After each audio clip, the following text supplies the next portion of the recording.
वो मैं ये कह रहा था कि अगर आपने हमारा चैनल अभी तक सब्सक्राइब नहीं करा तो अब भी कर दो, नहीं तो बड़ा पछताओगे, बड़ा पछताओगे। होली है। बम काली रिकॉर्डिंग स्टूडियो मानसी। डीजे विकास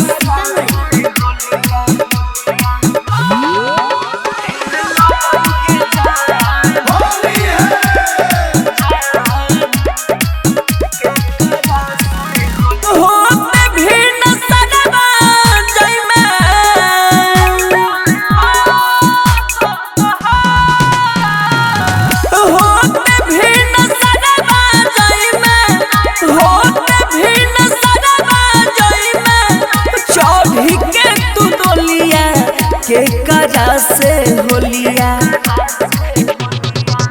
खेल के जान के करा से होलिया खेल के जान के करा से होलिया। Mix by Guddu Gudesh DJ विकास मटियार कला सीतामढ़ी।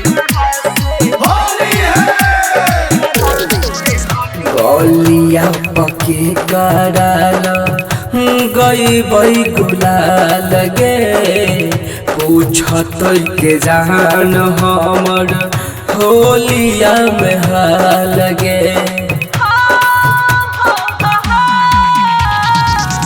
गलिया पके कराला गई बई गुलाल गे पूछत के जान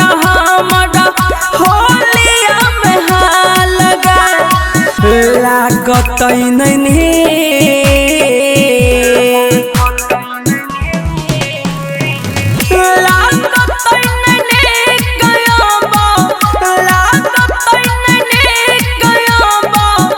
कोयली के बोलिया के करा से होलिया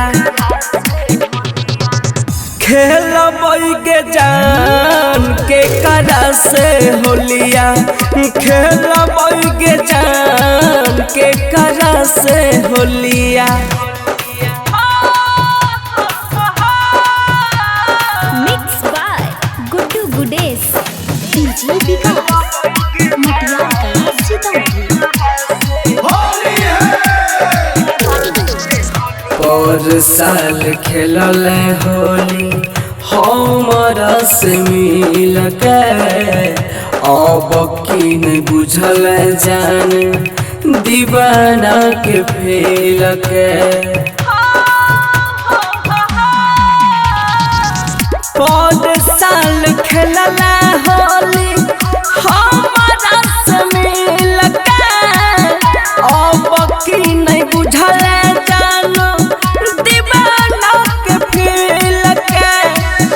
गुड्डू आया जोइया